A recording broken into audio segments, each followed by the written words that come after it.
All right. So the title of the talk today is "Let Love In, Let Lie In." I had a few days to prepare for this talk, and I think this topic just popped into my mind, probably because it has been in my mind for a while. But first, I want to share with you the story of a Lutheran pastor. So he has been preaching for his entire life, over 30 years. So every day, every Sunday, when he steps up on the pulpit, he says the same thing, "The Lord be with you." And the entire congregation will reply saying, "Also with you." So 30 years, every Sunday, that's how it goes. So one day he stepped up on the pulpit and noticed there's something wrong with the sound system. So he said, "There's something wrong with this." And the entire congregation said, "Also with you." So I haven't been preaching more, ever. so hopefully nothing like this will happen to me today. So that's the hope.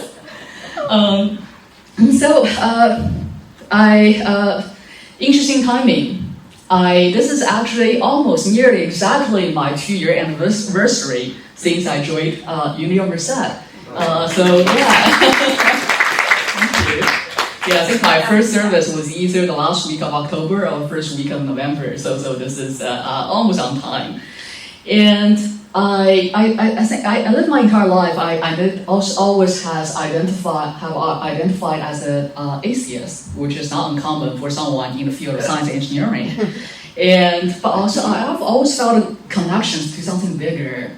But I think the channel really has opened since 2 years ago, since I met Twyla and since I started coming here. And I remember one of the earlier conversations I had with Twyla. She asked me a question: have you considered surrendering?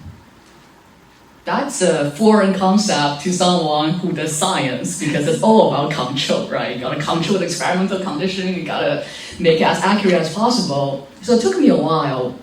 But after maybe a couple months, I started to experimenting with it.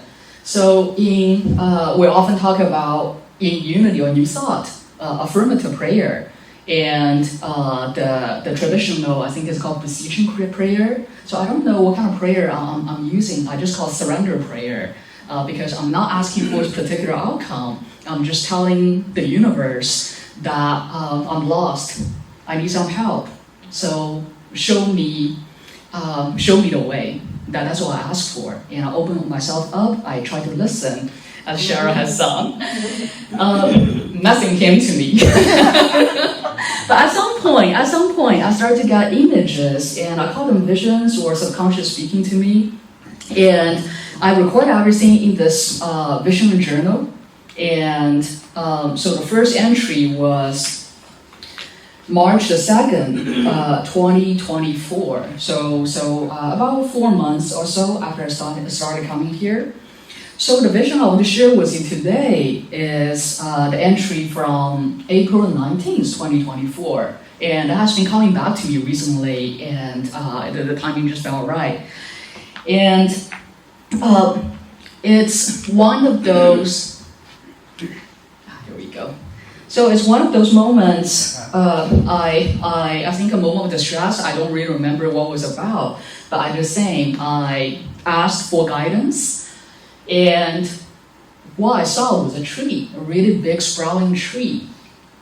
There's something strange about that tree. I couldn't quite tell what it was, but it looked a little bit off, but it's a tree. So most of the message I got, I don't know what message you guys got. I don't ever have anyone speaking to me. It's always some kind of cryptic image or a silent movie that usually it's after something happened later, I realize those visions are meant to help me, to guide me through what's to come. So a tree, that's actually one of the easiest ones, honestly. There are just so many different metaphysical interpretations we can get into the tree, right? So the first one is, when you look at a tree, patience.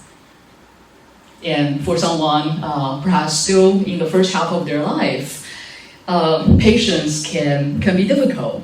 We're impatient, or at least I should say, I can be very impatient. I want everything to happen immediately. I put in effort. It needs to go the way that I want it to go. If it doesn't, I get impatient, I get upset.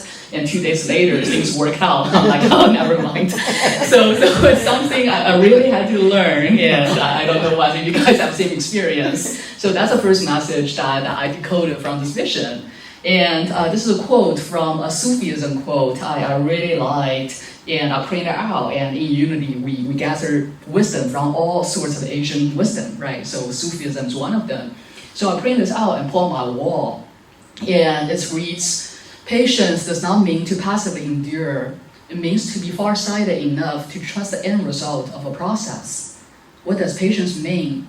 It means to look at a thorn and see the rose, to look at the night and see the dawn. Impatience means to be so short-sighted as to not be able to see the outcome. The lovers of God never run out of patience, for they know that time is needed for the crescent moon to become full. I have to remind myself a lot of this, and I still do, but with this what we call spiritual practice, it's a practice, right? But with each day, I do see in certain areas of life, I have become incredibly a lot more patient. In others, I'm still struggling, but I do, it does help to calm me down. So that's the first message I got. So the second message I got from the tree is the interconnected root system.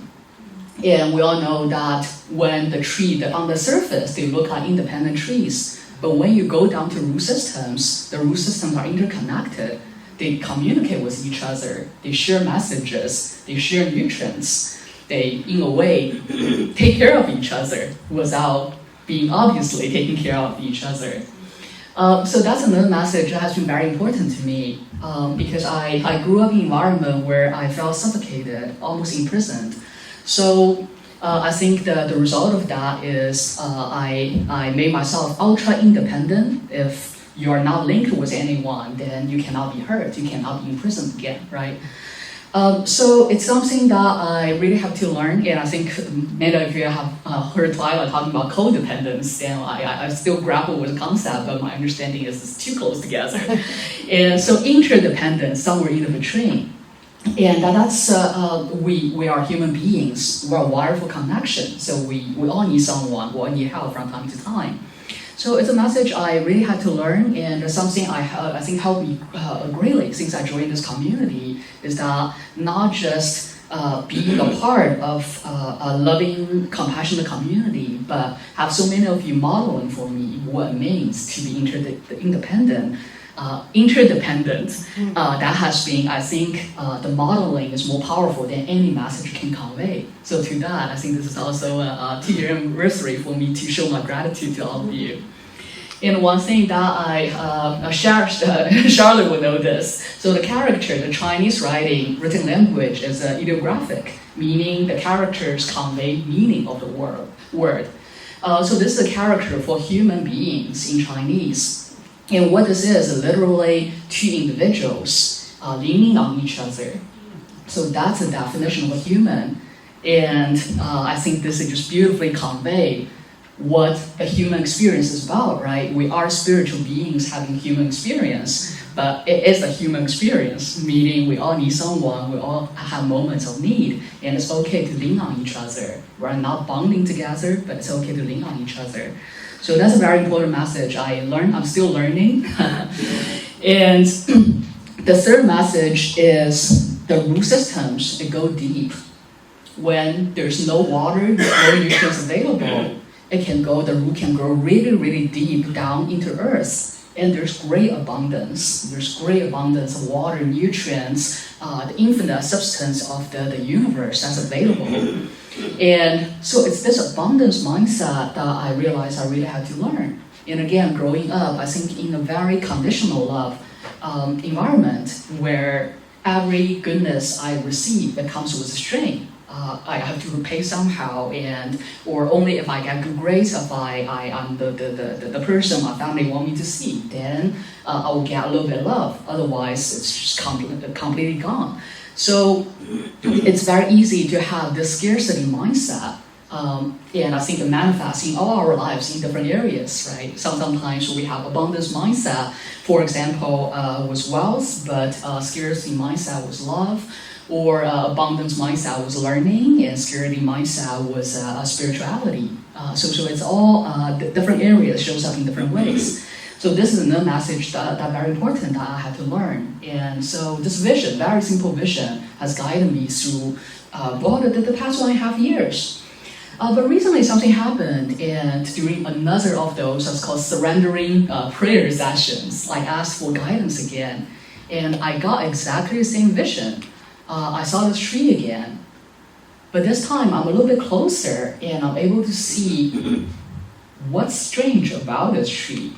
And that is my very poor depiction of there's a valve on each of the tree trunk and tree branches, like the valve on high hydrant. I don't know from my drawing, you can tell that's what I meant, but it's like the valve on fire hydrant, you can open and close.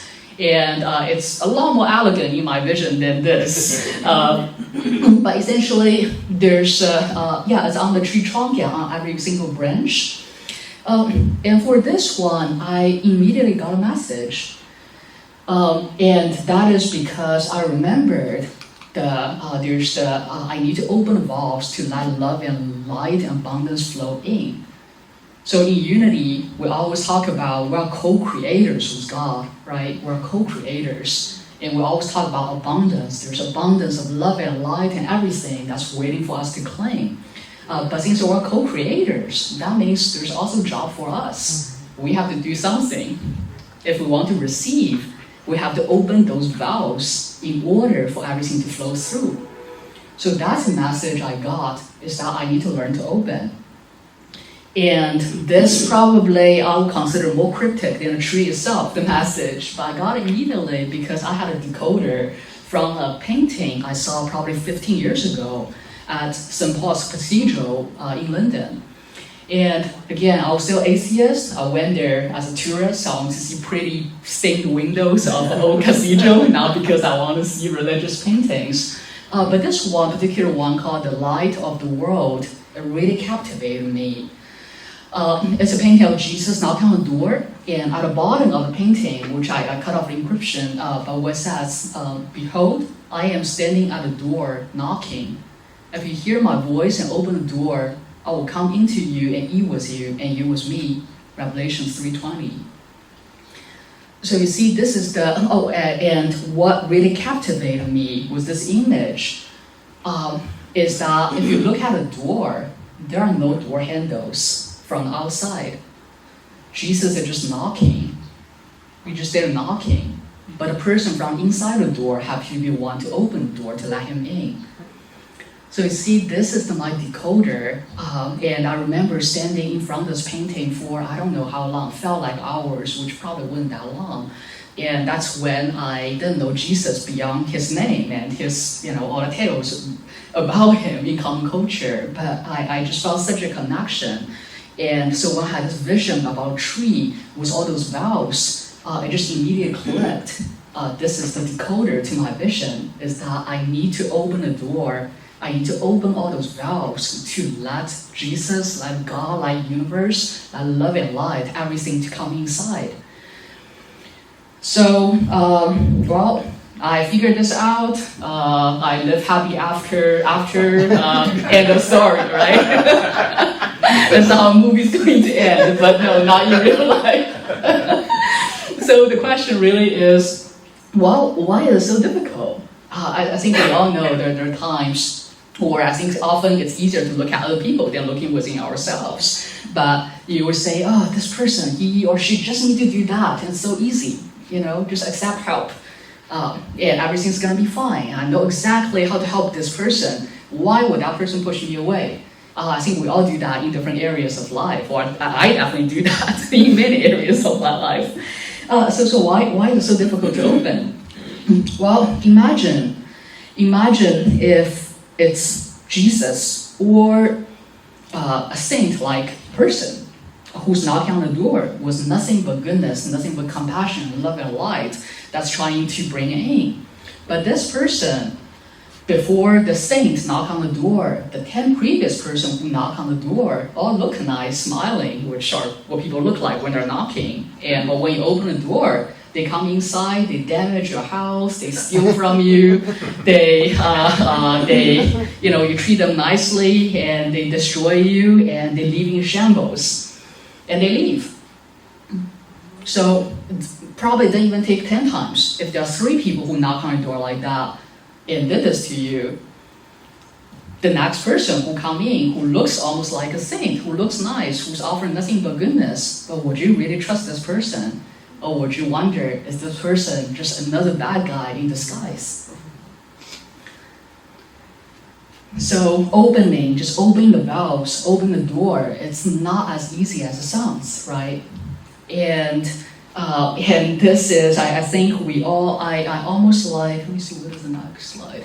Yeah, so I almost like the image, the one from my vision, the tree, a little bit better, because it shows that life has so many different branches, right? The tree trunks are connected to source. We're all connected to universe, to creator. But our lives have so many different aspects, so many different branches. And I think we all feel more comfortable with certain branches. We open the valve all the way, let it grow.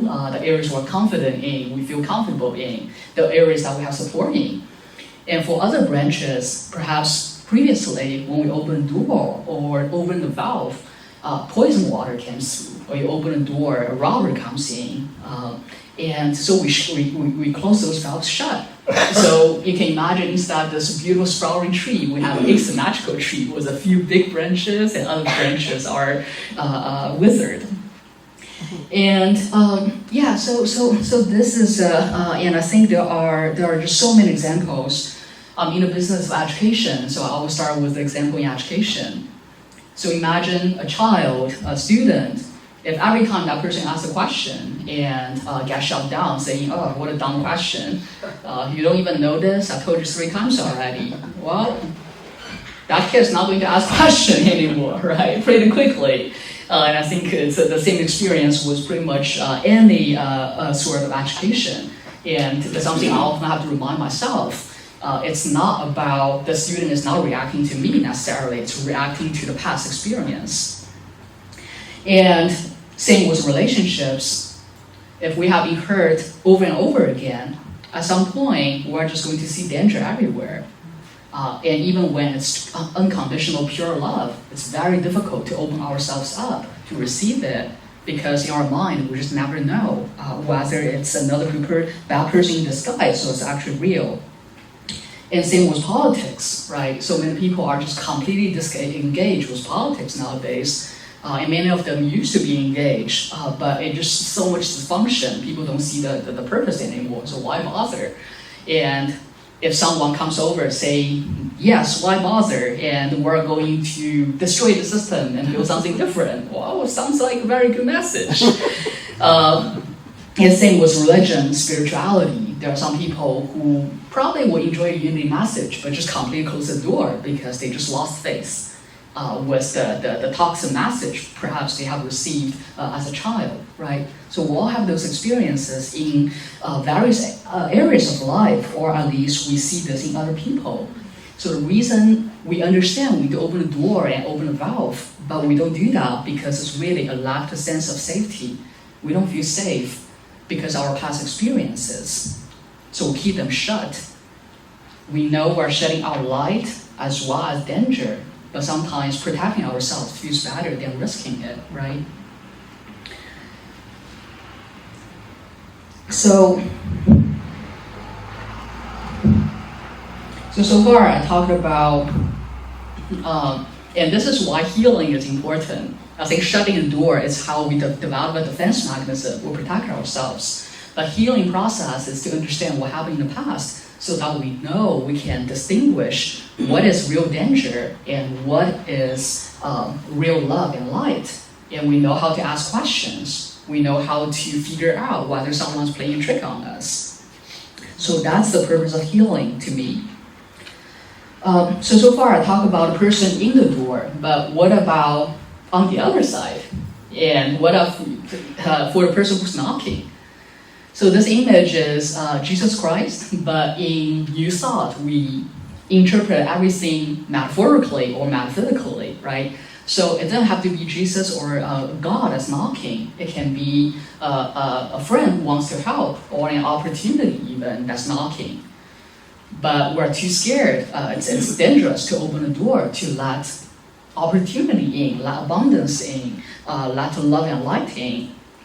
So what if you are the one that's knocking and the good stuff is all you are bringing, but the person inside is throwing things at the door and tell you to get away from them and saying horrible words at you? I don't know about you. I definitely had such experience from students. And so I think Twyla mentioned last week Don Miguel Ruiz's 4 agreements, and one of the agreements that don't take things personally.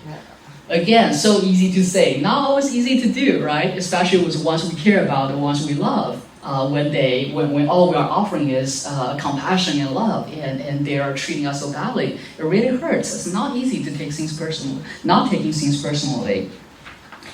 And so one thing I do remind myself is those images and the 10 robbers who came before Jesus, even the story that I do keep in my mind, is that I do try to remind myself that that person's reaction really is not towards me. That person's reaction is towards the memory of the past. So this is how I try not to take things personally, because I know it's not about me. That person just scared. And often when we are knocking on the door, because we know we come from a place of goodness, and the person is not opening, what do? We knock louder, right? We knock harder. We start saying things like, let me in. But imagine what it feels like for a person inside the door who's saying those horrible things, or who's trying to push you away. It's because they are scared, not because they hate you. And if you're knocking louder, it only increases threat for them, right? It even makes even more difficult for them to open the door. So it's something that just from this vision I really had to learn myself, is just how to let go and how to have patience. And once again, I think I had this. So I remind myself, the lovers of God never run out of patience, for they know that time is needed for crescent moon to become full. Have to be patient. And I have to remind myself that it's just like when we water a tree, we put nutrient in a tree. Sometimes we don't really get to watch a tree become sprouting tree, right? But we know everything we do is helping the tree to grow, even if we don't see it.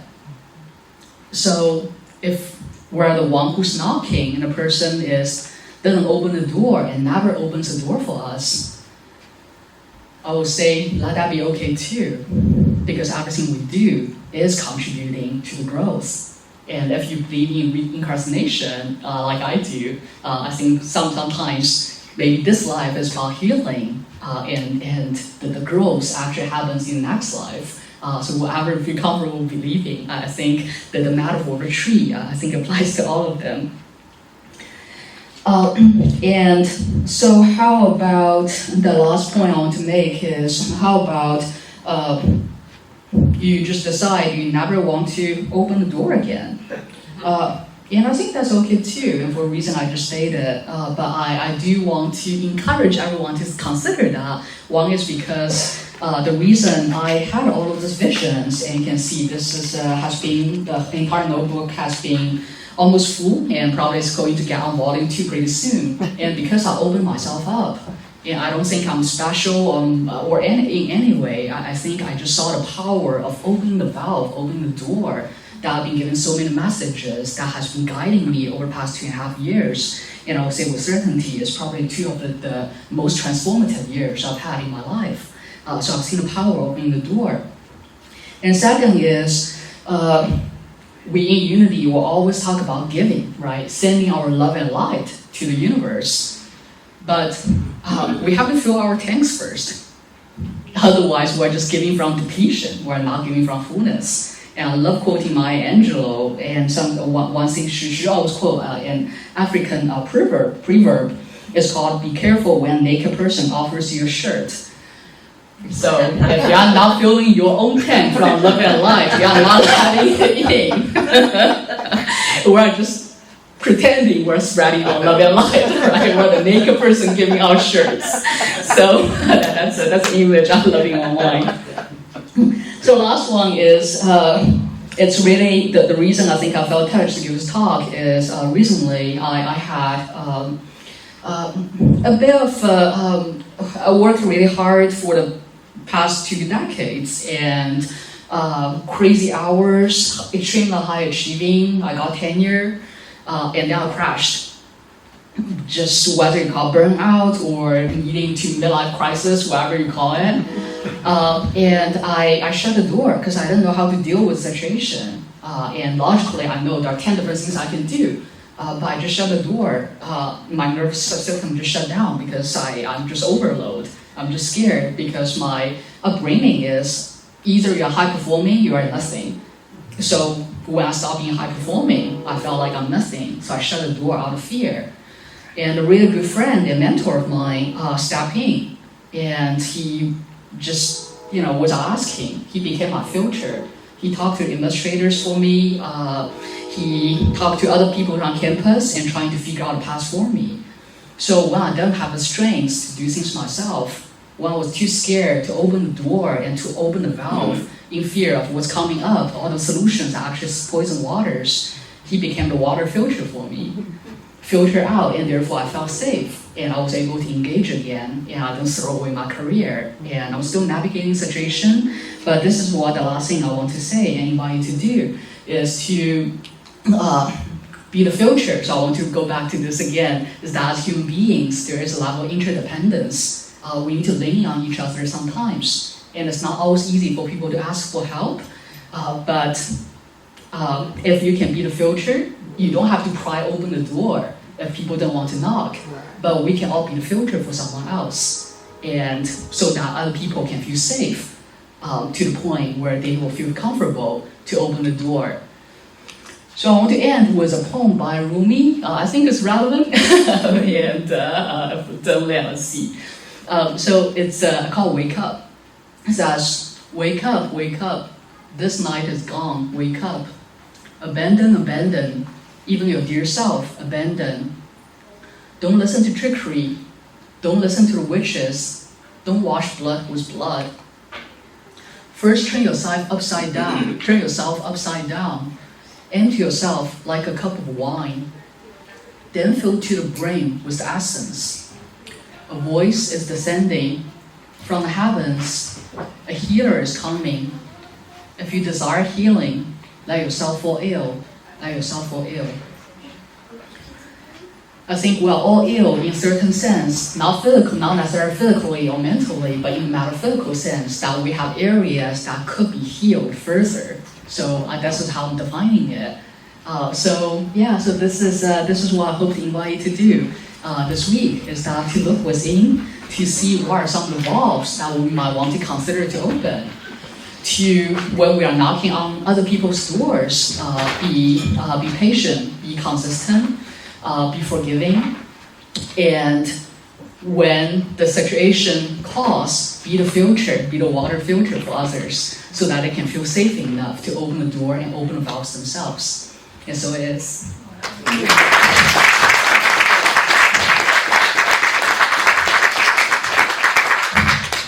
I need my script to know what to do next. All right. Give thanks. Oh, we give thanks. That's true.